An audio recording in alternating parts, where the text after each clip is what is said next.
Olá, nós estamos aqui em mais um Talk de Negócios da Academia Fiesc de Negócios.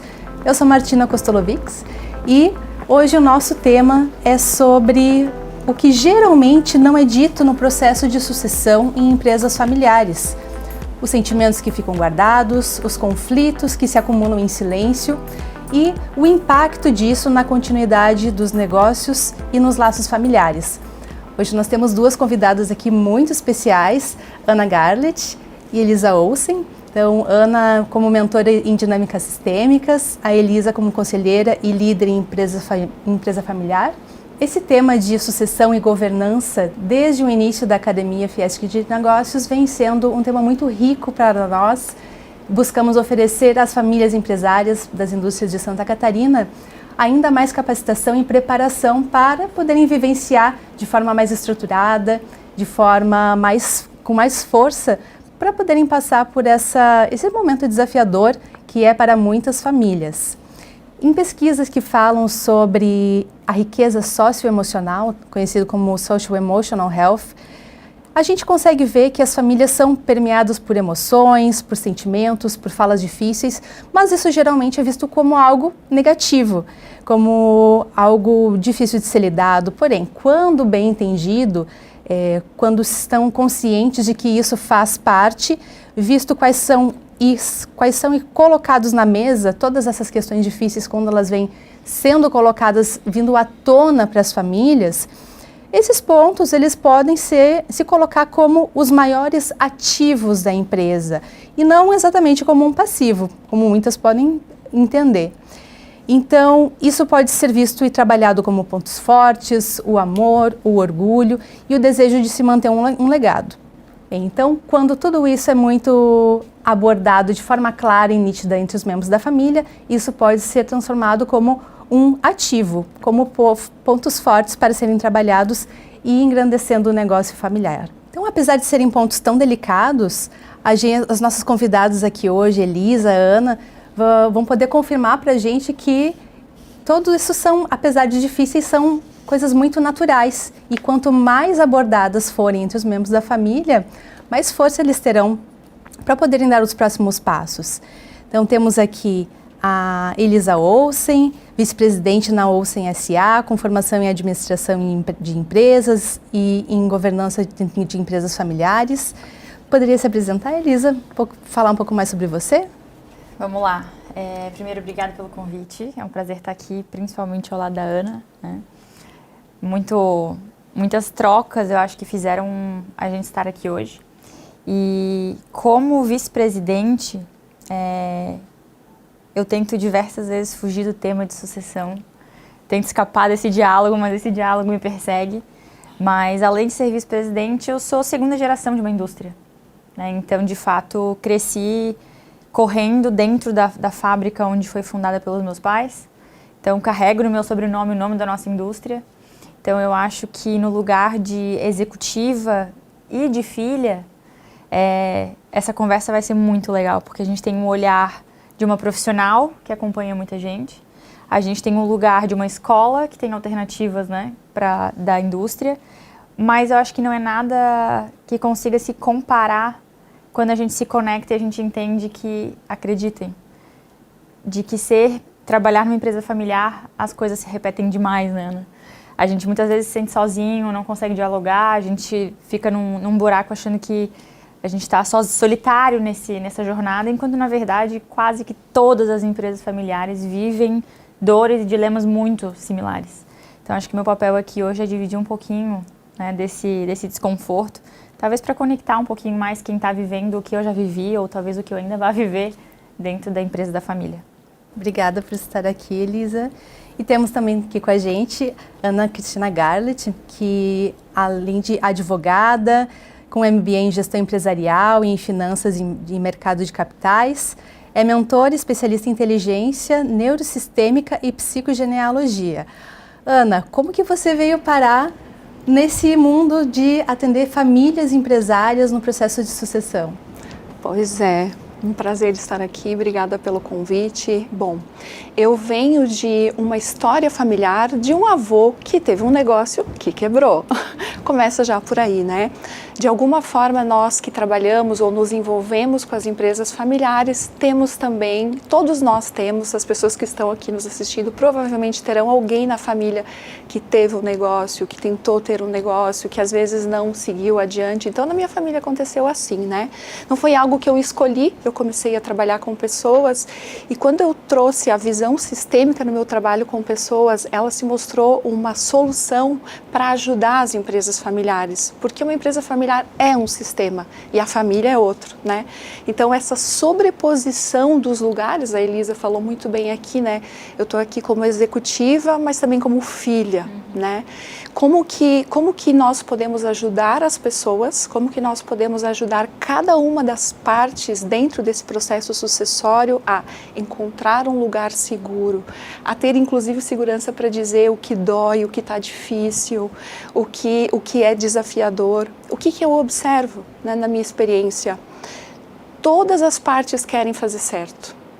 Todas as pessoas da família se amam de alguma forma, mas quando mistura família e empresa e não existe um critério, não existe uma regra, quando se deixa o amor guiar muitas vezes, aí o emaranhado acontece, né? Então eu comecei trabalhando com pessoas e naturalmente fui chegando nos negócios, naturalmente fui chegando nas famílias. Então hoje acontece comigo, por exemplo, de eu fazer reuniões mediadas em que vêm os pais, né, os que soltarão o bastão, vem o sucessor, o que vai receber o bastão e mediar essa conversa, porque às vezes começa-se olhando para a empresa, de repente se vai lá para uma história de infância, daquilo que faltou dos pais, de um irmão que foi mais beneficiado, de talvez se sentir culpada, talvez a Elisa, não sei se passou por isso, culpada por ter sido a filha que foi escolhida em detrimento dos outros irmãos, ou às vezes sentir o peso de, mas por que eu sou a pessoa da família que tem que carregar esse legado?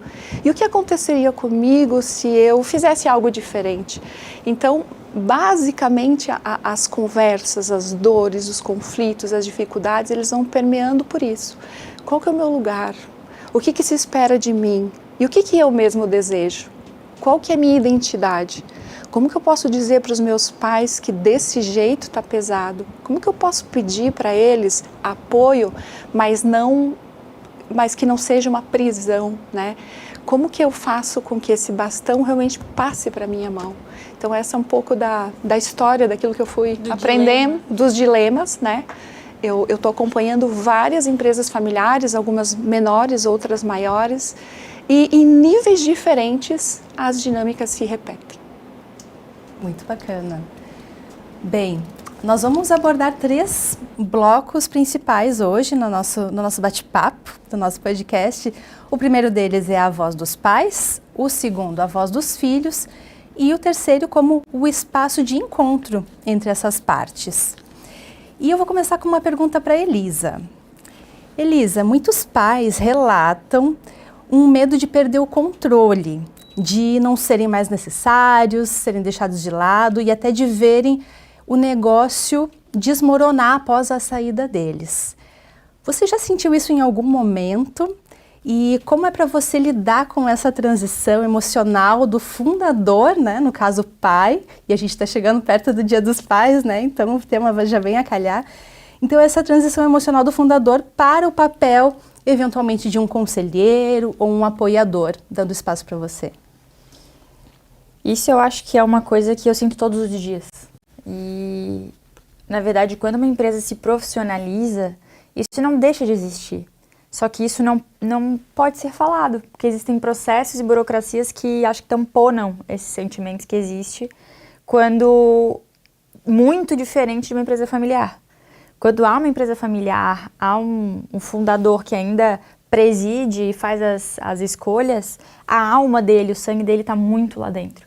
Então a gente percebe como as inovações, como o processo, como a alma, até dos colaboradores é diferente de uma empresa ainda familiar, né, quando a família ainda está no negócio e quando deixa de estar. Então, eu acredito que por mais que a gente tenha as conversas difíceis, por mais que parece que é assunto já a página virada, a gente estava falando disso antes, né? Quando a gente vira uma página, acho que toda a história, existem outras coisas, outros capítulos que virão. Então, basicamente, todos os dias eu me conecto com inseguranças e histórias do meu pai que atravessam nas decisões e na empresa e que a gente, por ser família, acaba reverberando e ressoando na gente de algum jeito. Coisa que lá dentro a gente acaba ocupando esse lugar de ser o filtro, de ter intimidade demais, então a gente acaba misturando o papel de filha executiva, a gente tem que ponderar coisas que os outros não precisam ponderar. Então esse sentimento, eu acredito que todo mundo que está dentro de uma empresa familiar, em níveis um pouco mais sutis ou um pouco mais densos, acabam sentindo esse efeito, né, da vulnerabilidade do fundador refletida na operação da empresa. Se você me permite, Elisa, eu não sei se você já ouviu do teu pai uma frase assim: essa empresa é minha vida. Geralmente, alguém que constrói uma empresa de sucesso, como é o caso da Olsen, né? Eu conheço a história dele lá desde o início, né? Então acompanhei esse crescimento. E às vezes o fundador, ele tem isso, ele passou tantas noites, ele passou tanto trabalho, ele passou tanta dificuldade, tanto desafio, que ele se identifica com o negócio. E quando ele passa o bastão para a filha, né, e a filha está pronta e preparada, de repente ele olha para ele e ele diz: mas quem que eu sou agora? A minha vida acabou. Porque aquela empresa era o meu negócio, muitos inclusive adoecem. Então esse trabalho que precisa ser feito, tem que ser feito com o sucessor, mas também com o sucedido. Porque eu acredito que você deve ter vivido isso também, né? O quanto ele se identifica com esse negócio e como que eu tiro isso dele. Apesar de você não estar tirando, apesar de você estar, né, sucedendo, mas a sensação nos filhos acaba sendo essa. E eu acho que existe uma mistura muito grande do lugar de pai, de querer que os filhos brilhem, voem, né? Mas existe o lugar de ele fundou a empresa por sonhos dele, por desejos dele, por histórias dele, por N coisas que só ele sabe. Só ele, por mais que ele conte, a gente não sabe tudo. Então, é como se ele tivesse que abrir mão, e hoje eu enxergo isso, porque depois de 14 anos trabalhando do lado dele, muitas coisas hoje eu ocupo o lugar dele. Então eu consigo hoje sentir aquilo que no passado eu não sentia. Existem coisas na empresa que já são construídas por mim, que são os meus sonhos, e que ver alguém poder destruir incomoda. Então, só que obviamente, por já ter passado por outro lado, a gente enxerga diferente. Mas ele tem uma fala agora, como a gente está numa etapa bem avançada já da sucessão, ele se permitiu, depois de muito choro, né, depois de muito diálogo, ele se permitiu ser vulnerável. Então ele tem um pin que ele é apaixonado, que é o pinzinho da Olsen, que ele dá pra todo mundo. E ele acorda, ele bota aquele pin e ele só tira pra dormir. Então, independente da roupa que ele usa, ele bota o pin da Olsen. E esses dias ele tava conversando comigo, e lá no Chororô, nós dois conversando, ele fala dele assim: sabe o que eu me dei conta? Que toda vez que eu vou falar de algo que mexe comigo e que é profundo, eu boto a mão no pin. Ele falou, então assim, ele tá vulnerável e tá sensível a ponto de se perceber fazendo isso, já foi um avanço. Mas isso não deixa de aparecer, né? Então ele fala frequentemente, até hoje tem uns dias de quebra-pau lá na empresa, e que depois ele vem falar: ai filha, desculpa, tu sabe que o pai tá se esforçando muito, eu quero muito que dê certo, mas às vezes pisa no meu calo, né? E olha só, a minha próxima pergunta, que daí é direcionar para a Ana, vocês já meio que já tocaram nesses pontos, né? Que é justamente perguntar, Ana, o que está por trás, sistemicamente, o que está por trás dessas falas como não sei quem eu sou sem a empresa, ou até mesmo quando a pessoa já começa a se perceber que está difícil e falar: eu não quero ser o vilão nesse processo. Que dinâmicas familiares geralmente estão atuando aí? Olha, nós poderíamos tem vários desdobramentos, né? Desde, por exemplo, um pai que precisa escolher o filho que é mais competente para tocar a sucessão, né? Sistemicamente, o ideal seria que fosse o filho mais velho, mas isso nem sempre é assim. Eu, por exemplo, acompanho um caso de o filho mais novo, o quarto filho do fundador do negócio, é o que vai assumir o negócio e ainda é filho do segundo casamento. Antes tem 3 mulheres. Então o que acontece com esse menino? O pai se sente pressionado, né, pelas filhas, porque você escolheu o teu preferido, o filho do segundo casamento. As filhas sentem assim, parece que o pai nos deixou um pouco de lado. Percebe que já estamos entrando nas questões da família, né? O filho daquela mulher, né, que é a segunda esposa, por exemplo. E esse filho sente muito peso. Porque ele olha e ele fala, ele realmente fala assim, eu sou o responsável por substituir o meu pai. Ele não diz substituir o presidente da empresa ou de cuidar, suceder a empresa, é o meu pai. E aí o acordo deles é que a empresa é dos 4. E ele vai trabalhar e as irmãs também vão receber. Então, quanto mais clareza a gente constrói, e constrói, inclusive, um método de remuneração bem claro. Você é executivo, quanto custa o teu trabalho e o que vocês 4, como filhos, vão receber de participação. São coisas diferentes. Porque muitas famílias falam assim, eu vou te pagar tanto, você vai receber tanto, e o outro tanto, mas é tudo meio velado. E aí começa um conflito silencioso, porque o filho que se sente um pouco prejudicado, acha que o outro está ganhando mais, etc. De novo, é sempre a mistura dos afetos, do dinheiro, da posição, do poder, né? Você me perguntou o que tem por trás. Os filhos sempre buscando, de alguma forma, satisfazer aquele ideal de que os pais o admirem, que os pais tenham orgulho dele. Mesmo, a busca no fim é isso, né? Mesmo quando eles batem de frente, né? Porque às vezes... Ainda mais, na verdade. Exato, mas no fundo é para provar... Eu sou capaz, eu quero que você tenha orgulho de mim, né? Por outro lado, o pai, o sucessor, né? Porque às vezes pode ser a mãe também, né? Pode ser ambos, né? Podem ser fundadores. Eles também olham para todo aquele legado, tudo que eles construíram e foi muito difícil para eles. E eles têm um certo ressentimento, não sei se já passaste por isso, de que falta reconhecimento dos filhos. Tem uma fala que é muito comum assim, vocês não imaginam o que eu passei. Vocês não sabem o que eu passei, né? Então tem um ressentimento. A vida como ela é, quando ele Isso. Tem um ressentimento como se o filho tivesse que o tempo todo curvar-se aquilo que ele fez. Essas são dinâmicas sistêmicas que atuam, né? Como que eu solto e confio no meu filho e como que esse filho se sente confiante para carregar realmente esse legado. E tem um ponto que eu acho que é muito importante, tanto para os sucessores como para o sucedido, que é entender, e essa fala o pai fala quase todo dia, vocês não viveram a vida como ela é. Então, de fato, ele fundou e trouxe a empresa para um nível que o meu papel não é regredir e repetir o que ele viveu. O meu papel agora é daqui para frente. Então, eu não preciso passar fome. Ele já passou e ele já construiu, ele saiu do 0 e veio pro 10. O meu papel agora é daqui para frente. Só que existe Esses dias eu me dei conta, eu falei, nossa, ele com 30 anos tava comendo pão que o diabo amassou.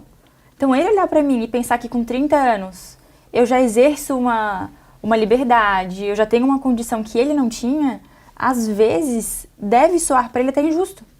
Cara, ele criou esse império todo e ele com 30 anos tava lá se ferrando pra fazer. E agora eu com 30 tô aqui bem bom. Agora, qual é o peso de com 30 anos já ser a sucessora, é a palavra que você usou, desse império? Entende como isso pesa? Isso pesa. São pesos, são responsabilidades Como que eu seguro isso e não deixo que nada possa ruir? Como é que eu continuo? Como que eu agrego algo mais? Isso também é um peso. É um peso diferente, mas também é um peso. E geralmente quando as famílias não param para olhar para tudo isso, para essas relações sistêmicas especialmente, e a forma de organizar os próximos passos, continuam esses ressentimentos, a sensação de injustiça. Então... exclusões no processo, por exemplo, tem famílias que às vezes têm filhos que são mais difíceis ou que têm suas dinâmicas próprias, né? Quando se constrói uma sucessão excluindo algum filho, geralmente é muito mais difícil para aquele que a gente faz isso direto, que toma a frente do negócio, né? Então essas dinâmicas, na verdade, quando você começa a olhar, reconhecer e ter coragem, porque não é fácil, né? Veja que a Elisa disse, nós estamos num processo muito amadurecido já, mas não é fácil. Eu tive um caso recentemente que eu mediei, uma mãe e uma filha. Elas construíram um negócio juntas e a filha começou, gente, com 9 anos de idade a trabalhar com a mãe. Com 12 para 13, uma empresa de confecção, ela viajava sozinha. E aí, os pais eram sócios e ela ajudava. Qual que era o teu... Eu perguntei para ela, qual a função que você tinha? Filha do dono. Mas eu ajudava, eu ia todo dia trabalhar. Assim foi até que os pais se separam e a filha entra como sócia, então, da mãe. Esse é um modelo muito complexo e desafiador. Agora elas estão num processo, o que a gente faz com esse negócio? A filha não sabe se retira e vai fazer outra coisa, a mãe de alguma forma freia o crescimento. E aí na mediação, acompanhando as duas, a mãe disse, tá, mas se eu sair da empresa, o que eu vou fazer? O que eu vou fazer? Então a dificuldade que essa filha tem de olhar para a própria vida, de fazer as próprias escolhas e falar, eu sigo com a empresa, mas eu não posso carregar a responsabilidade de ser provedora da minha mãe, ou eu me retiro da empresa e deixo a minha mãe sozinha, e tudo isso que foi construído, porque a mãe dela já tem uma certa idade. Né? Então, quando você tem coragem, e aí qual foi o meu trabalho com elas? Convidar cada uma a falar como se sentiam, até que uma foi compreendendo a outra, principalmente a mãe, principalmente a pessoa que precisa passar o bastão e que precisa dizer para a filha, tudo bem, eu dou conta, agora é com você. É um grande desafio. Quando você tem coragem de trazer isso à tona, ali o negócio tem chance. É porque dói, né? Tanto para o fundador que por muito tempo se sentiu sozinho construindo uma empresa, como para a família que se sentiu abandonada porque aquela pessoa não estava em casa. Exato. Então, e essa não tem certo e errado, essa né? confusão que se faz, né? Muitas vezes os pais falam assim, mas eu fiz isso tudo para vocês. Né? Aí tem um conflito, eu não caio mais tem um conflito, né? E eu fiz tudo isso para vocês e agora vocês estão brigando por causa dos negócios. Eles não estão brigando necessariamente pelos negócios, eles estão brigando pelo amor do pai, pela admiração do pai, pelo respeito do pai, ou da mãe, né? Ou da mãe. Muito bom. Bem, as minhas 2 primeiras perguntas para vocês foram um pouquinho voltado mais para a voz dos pais. Vamos fazer algumas agora voltadas para a voz dos filhos. Essa para a Ana. Ana, muitos filhos se sentem muitas vezes numa obrigação, num negócio que nem foram eles que fundaram, se sentem pressionados, carregando o peso desse legado. Que eles, de certa forma, não escolheram, por mais lindo que seja, não foi a escolha deles. O que isso revela sobre os acordos invisíveis dentro da família e como que essas emoções impactam a autonomia do sucessor? Então, como o filho se sente de carregar a importância de levar esse legado adiante? Quando alguém não sonhou um negócio e acaba sendo colocado dentro dele, muitas vezes o que atua é algo que a gente chama de lealdade sistêmica. Porque quando a gente olha para uma família, é como se existisse um arquivo de informações de tudo que foi vivido, de tudo que é válido, de tudo que é aceito naquele sistema. E os filhos, eles são leais ao sistema antes mesmo de escolherem por si mesmos. Falando de um jeito mais simples, nós somos mais leais ao nosso sistema familiar do que livres para sermos quem nós somos. Então, alguém que vai sendo empurrado, vamos dizer assim, ou às vezes até que é convidado, mas não gostaria tanto assim de suceder, mas não consegue dizer não por lealdade, essa pessoa costuma carregar uma história de peso, uma história de dúvida, de dilemas. Essa pessoa nunca tem certeza se ela está no lugar certo. Com isso, o negócio acaba perdendo força, porque a hora ela está dentro, hora ela está fora, hora ela diz, não, é aqui que eu vou ficar, está pronto, eu vou seguir daqui, hora ela se afasta e diz, mas onde eu estaria se eu tivesse começado algo para mim, se eu tivesse construído algo para mim, e agora eu estou aqui, sou refém da minha família, né? Então, a pessoa carrega a dúvida, o dilema, ela vai se tornando leal à família e vai abrindo mão de quem ela é, do que ela gosta, da identidade dela. Isso pode, inclusive, levar ao adoecimento. Tem muitos sucessores, por exemplo, que são empurrados e que por amor aceitam, mas não tem a ver com a natureza deles, não é exatamente aquilo que eles querem. O jeito que eles encontram, o recurso inconsciente que eles encontram é adoecendo para poder se retirar. E essa dificuldade dos filhos de olharem e dizerem para os pais, eu não consigo, é pesado demais. E o que acontece? Muitos pais realmente, eles, por amor, né, eles tiram os filhos do lugar. Eles projetam nos filhos a continuidade, mas quem é o responsável pelo negócio? É o seu fundador, são aqueles que o criaram. Então, o que eu posso fazer com esse negócio? Ele pode ser sucedido por um filho, ele pode ter governança corporativa, ou ele pode ser vendido. Mas de quem é a responsabilidade dos pais? Só que muitos filhos não conseguem se posicionar, acabam ficando no negócio e é aí que começa a nossa estatística, né? Poucas pessoas chegam à segunda geração, poucas empresas, né, menos ainda chegam até a terceira. Eu acompanhei uma pessoa que é 4ª geração de uma empresa catarinense. E é uma história espetacular. Só que é uma história que teve muito conflito. E eram irmãos e e a empresa ia crescendo, eles foram se dividindo. Então a empresa passou, eu não me lembro se por 2 ou 3 divisões, e ela vai se abrindo conforme as gerações vão passando. Você fica com uma parte, você outra, você outra. Todos estão crescendo e prosperando, mas teve muito conflito, teve muita dificuldade, mas também muita maturidade nas conversas. Então é uma mulher hoje que está à frente desse negócio. E eu sempre falo para ela que eu admiro a postura e a maturidade que ela teve para conduzir o processo com os pais, com os irmãos, de como falar, de como se comunicar, de como conduzir o processo com respeito ao que faz sentido para ela. Então, quando a gente olha para o filho, o que eu diria, né, se tem uma pessoa aqui que está nos assistindo e está sendo conduzida para um lugar que ela não deseja, tenha coragem de falar, tenha coragem de falar, porque sempre que você vai contra aquilo que a tua natureza, que a tua alma deseja, lá na frente você vai se questionar, lá na frente você vai ficar paralisado. Eu tenho mentorados que estão paralisados, então eles não conseguiram casar, não conseguiram ter filhos, porque eles estão dentro desse emaranhado familiar e eles não conseguem sair do emaranhado.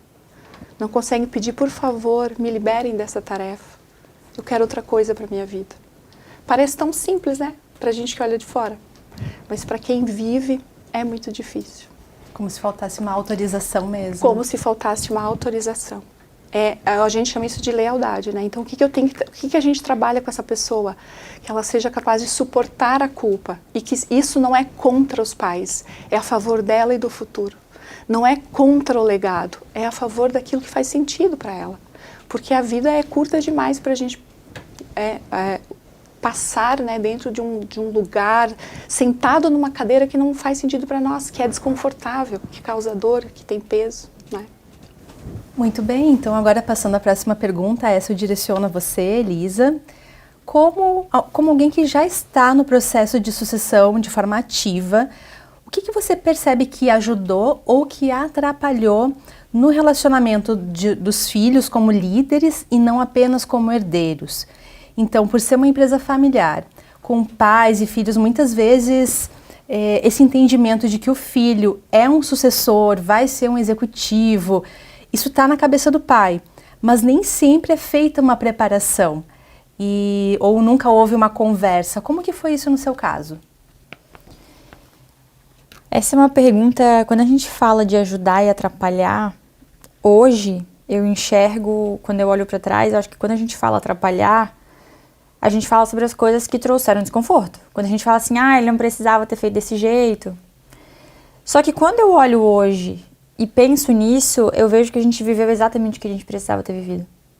Porque, até puxando um pouco do que a Ana trouxe na outra fala, eu acho que existem 2 dilemas que se comunicam, que é o pai ou a mãe, quando fundam um negócio, na sua grande maioria, o negócio não nasce já dando resultados. Eles passam por uma história de sofrimento, de frustração, de dificuldade, de desconforto, que eles têm uma tolerância ao desconforto muito maior do que quem já nasce em berço de ouro. É o que eu falo hoje, eu nasci numa condição que eu não faço a menor ideia do que os meus pais passaram. Eu não reconheço esse sentimento. Eu não tenho a força que eles tiveram de aguentar aquelas frustrações. E aí é onde começa a desconexão, que é frustração para eles é muito diferente do que é frustração para mim. Então é a gente conseguir comunicar essas duas coisas, e hoje eu vejo que essas coisas que atrapalharam, na verdade foram as fases difíceis que a gente precisou conversar, porque para que eu toque um negócio com sucesso, com ou sem os meus irmãos, né, eu preciso aprender a lidar com frustração. A gente precisa aprender, o mundo é cheio de crises, os negócios, economia, concorrência, política, é a todo tempo testando as nossas competências, principalmente emocionais.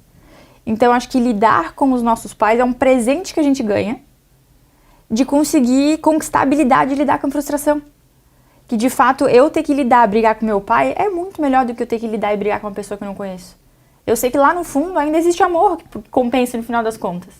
Então, hoje eu vejo que eu dou graças a Deus de não ter fugido das coisas que atrapalharam, porque foi, acho que, elas que trouxeram maior crescimento. O que mais me assusta quando eu olho para o futuro é, de fato, e aí o segundo ponto desse emaranhado é o quanto eu estou na empresa por amar o negócio, ou é o quanto eu estou na empresa por amar a minha família. Eu não sei, até hoje eu não sei responder isso, se faz sentido para mim continuar na Olsen sem que meu pai esteja lá. Porque, embora a gente brigue, tenha arranca-rabo, tenha um monte de coisas, aquilo tem significado. Defender, ouvir ele, achar ele genial, não concordar, brigar. Eu ainda não sei se é pela família que eu estou inserida lá, se é o amor à família, ou se é de fato porque eu amo trabalhar numa indústria de cadeira de dentista. Então, hoje, acho que o maior dilema é... Eu olho, esse final de semana eu ganhei um presente que foi conhecer uma família do agronegócio que o pai faleceu há quase 3 anos. E ele tem um cantinho da fazenda que ele é louco por aquele cantinho.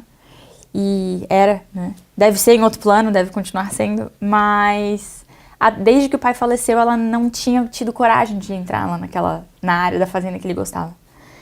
E ela tomou coragem porque estava lá, né, tinha outra pessoa lá junto, ela tomou coragem de ir porque estava acompanhada, aquela coisa toda.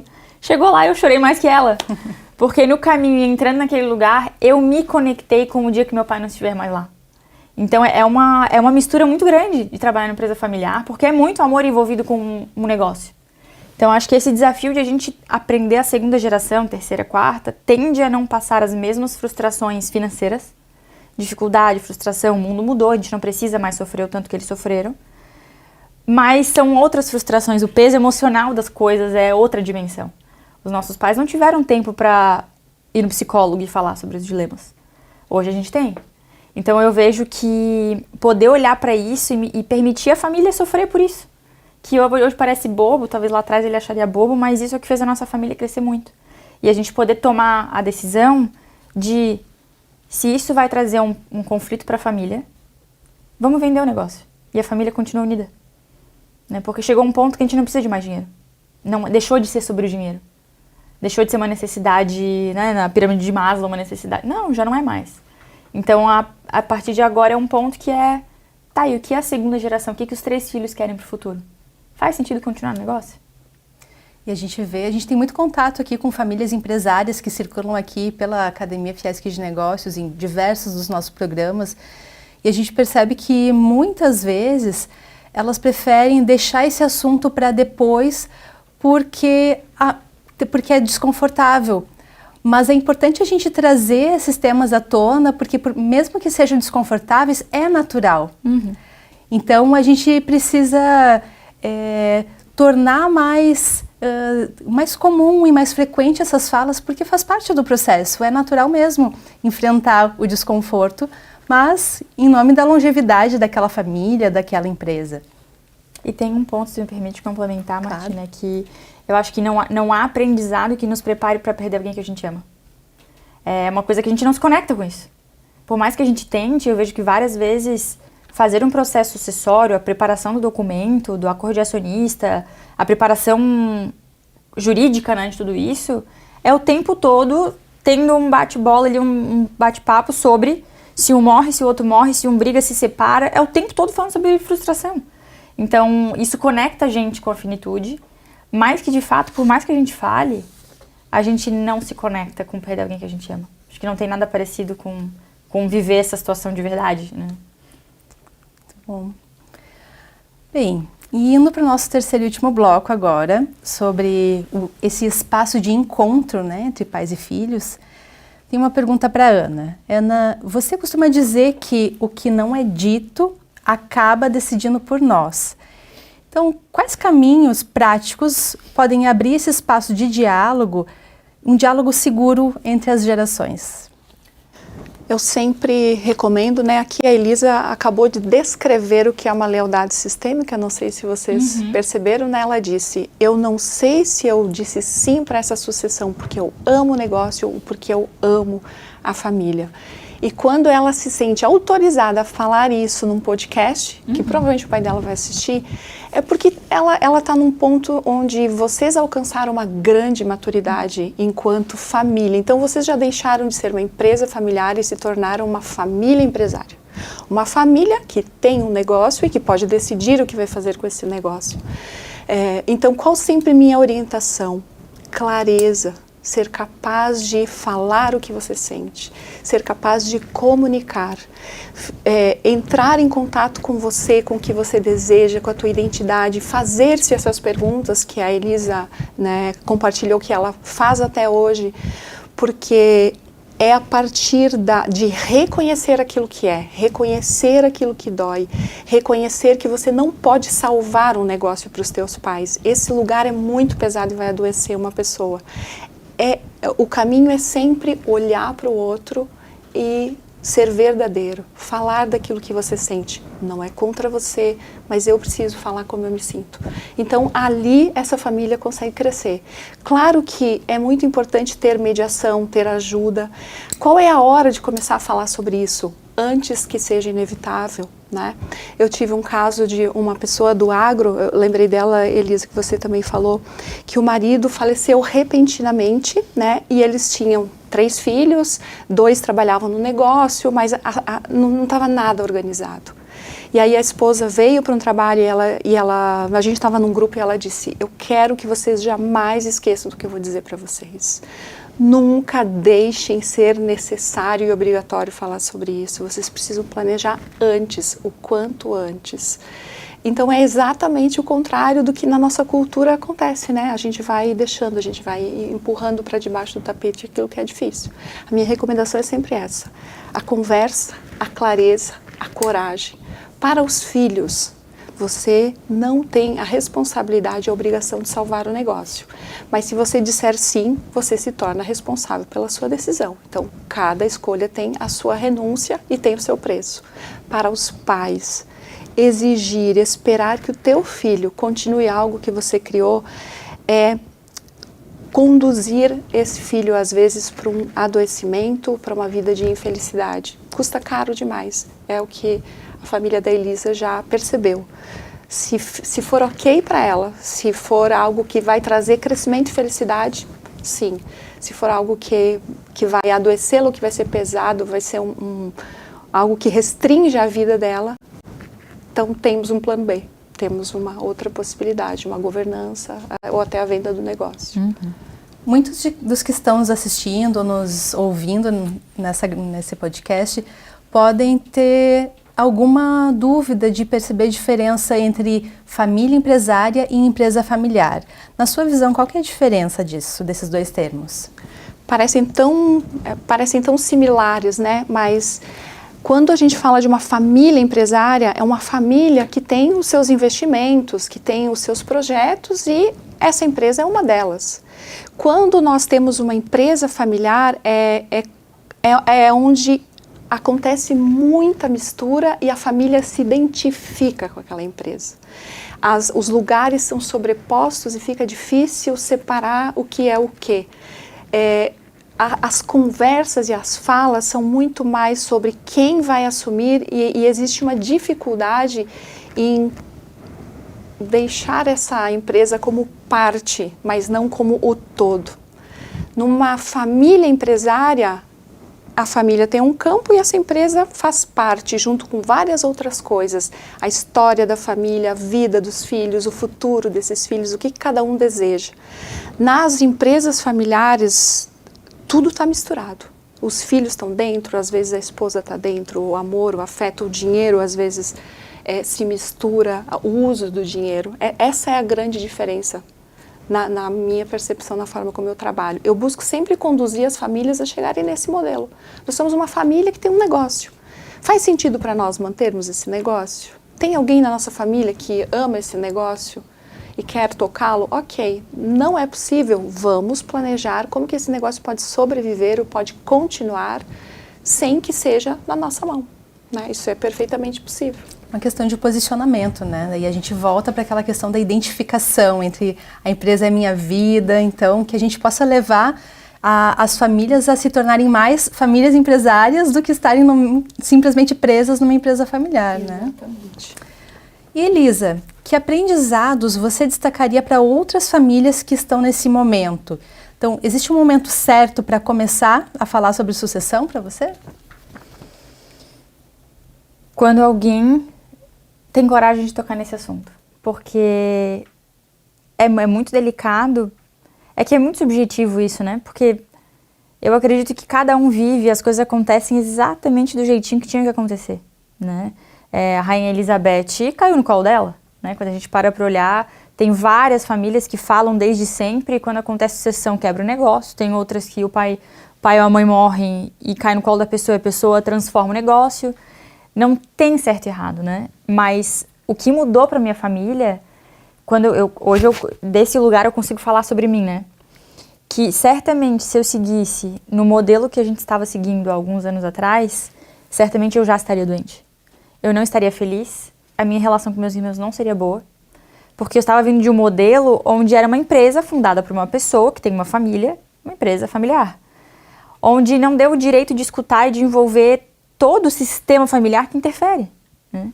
Então, de fato, para mim, foi libertador poder falar que, cara, eu não sei se eu quero tocar um negócio. Sai um peso tão grande das costas, sabe, de ver que existem talentos meus que nunca puderam aparecer enquanto eu estava bitolado, tentando ser igual ao meu pai, né? Então, eu não sou o meu pai. Eu tenho outros talentos, eu não tenho as coisas que ele tem. Então, para mim, foi libertador. De fato, a minha vida ficou muito mais leve. Poder encaixar na minha rotina, na minha vida, as coisas que para mim fazem sentido. E poder falar que, olha, e um dos pesos que eu acho que, no meu caso, que sou filha mais nova, mulher, né, tenho um irmão do meio e outra irmã mais velha, que era eu me sentia responsável porque ninguém queria falar sobre aquilo. Era eu sozinha. Eu dizia, todo mundo come da mesma coisa. Tipo, a empresa sustenta a família inteira e tipo, ninguém tá olhando pra isso. Tipo, eu tô aqui sozinha. Então, poder botar isso na mesa e falar, cara, eu não vou falar isso sozinha, se for pra falar isso sozinha, eu tô fora. E aí a família inteira abraçou. Então, foi dividido um peso que tava só nas minhas costas com a família inteira. Então, hoje, se a Elisa não quiser mais estar lá, mais continuar na empresa, meus irmãos querem tocar se eu sair? Eles estão afim? Então, esse tipo de diálogo, a minha vida mudou completamente. Então, de fato, eu acho que isso traz saúde, traz longevidade, a gente simplifica umas coisas que a gente complica demais. Hoje eu paro para ver, cara, nossa família criou um patrimônio que a gente não precisa brigar. Não tem a menor razão de a gente brigar por causa de negócio. Se a gente conseguir sentar, dialogar, parece simplista demais, mas se os filhos não querem, cara, é só vender. Pra que vai botar um negócio em jogo, quebrar uma estrutura, quebrar um patrimônio, botar uma família em dívida, gerar doença, destruir um negócio? Cara, se era só você ter vendido. Ou se era só ter tido um esforço de profissionalizar. Às vezes a gente acaba complicando demais. Porque o assunto começa na empresa e quando tu vai conversando, chega tornou uma família empresária. Então, a família tem precedência. Os vínculos familiares, vocês estão protegendo os vínculos familiares. E chegou a ponto de hoje... E isso fez bem para a empresa. Fez muito. E perceber que hoje a gente criou a maturidade de entender que assuntos doem demais e meu pai não quer conversar, mas nós três já conversamos. Então, para que se a gente... E acontece isso, né? O pai não vai falar, então deixa. E a gente acabar responsabilizando os pais por coisas que a gente já pode fazer o nosso papel. Então, vários pontos que o pai não quer olhar, a gente sentou e olhamos nós três. Tipo, se isso acontecer, a gente vai brigar ou a gente vai alinhar? Então, hoje está muito claro que aqueles pontos que o pai não quer falar, nós estamos alinhados. Tipo, a gente não vai brigar quando acontecer. Então, acho que isso só traz ganho para a família, para o negócio. Então, eu acho que saiu um peso e me trouxe uma qualidade de vida onde eu realmente comecei a encontrar a minha zona de talento. Onde eu realmente entrego diferença, onde eu realmente escolhi ficar e sei que é ali que eu entrego diferença. Então, eu acho que e esse conforto eu tenho certeza que o pai também sente hoje. Não posso falar por ele, mas eu vejo que ter participado disso e podido falar sobre isso, ele também pôde compartilhar as dores e as coisas que ele viveu que ninguém nunca ouviu. Ele fez sozinho, ele sofreu sozinho. Quantas vezes talvez ele estava no carro chorando sozinho, porque era o risco sozinho. Então hoje ele pôde compartilhar e dividir coisas com a gente que a gente não faria ideia que existiriam se ele não tivesse falado. Então hoje eu vejo que sai o peso, sai a dor do negócio e fica muito mais leve. Maravilhoso. Bem, então, acredito que a gente pode dizer que talvez o maior risco não seja o conflito em si, mas seja o silêncio. E construir um legado começa com a coragem para dizer aquilo que precisa ser dito. Bem, talvez muitas famílias empresárias em empresas familiares ainda não se sintam confortáveis o suficiente para começar a tocar no assunto. E é justamente por isso que aqui na Academia Fiesc de Negócios a gente vem oferecendo programas de preparação para essas famílias poderem vislumbrar o seu futuro, construírem um mapa para poderem dar os primeiros passos, mesmo que não precise ser agora a sucessão, mas que elas estejam preparadas para quando isso se torne necessário. E nós já tivemos 3 turmas do nosso programa de sucessão e transformação das famílias empresárias, que a sua família participou numa dessas turmas também, né, Elisa? E estamos com previsão para o primeiro semestre de 2026 abrir mais uma turma de formação. Mas antes de chegarmos lá, para dar um gostinho, um temperinho para aquelas famílias que estão curiosas sobre esse tema, nós estamos lançando para acontecer já no mês de setembro uma imersão de 2 dias, que com muita alegria nós estamos trabalhando juntas nesse programa, também com outros profissionais maravilhosos, como Gabriel Ferro, Patrícia Gaidzinski, nos dias 19 e 20 de setembro, por 1 dia e meio, sexta e sábado, aqui na Academia Fiesc de Negócios, teremos uma imersão para famílias empresárias chamada Construindo o Legado das Empresas Familiares. Então, todos vocês que nos ouvem, que nos assistem, estão convidados. Se vocês são membros de famílias empresárias ou fazem parte de empresas familiares, vocês são convidados a virem participar desse momento. E como estamos todos no mesmo time construindo essa imersão, quero convidar vocês a falarem um pouquinho do que as pessoas podem esperar dessa imersão de 2 dias. Tem uma coisa que é muito importante que eu esqueci de trazer, porque a gente entrou numa linha bem emocional, né? Numa zona bem emocional da família. Mas tem um ponto que eu acho que é muito importante que o fundador se preocupa e que ele tem noção desse risco, que é inevitável que o planejamento sucessório traz uma redução de risco e de custos.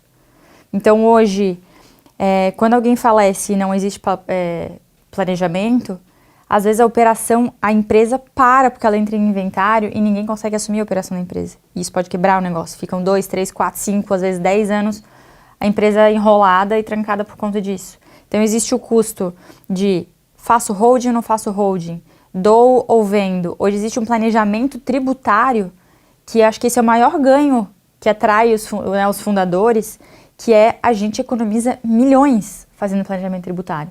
Fazendo uma diluição em vida, fazendo doação em vida, preparando toda a documentação, orientando como fazer os casamentos, como reduzir risco, porque isso garante que a empresa não pare. Quando alguém sai de cena, a empresa flui, o sistema flui, a gestão flui. Então isso reserva a empresa e a família de um custo astronômico. Muitas vezes só o tributo que existe quando alguém falece e precisa ser quitado, que se a família não olha para isso, às vezes ela não tem condição de pagar a etapa 1 de um processo pós-morte, né?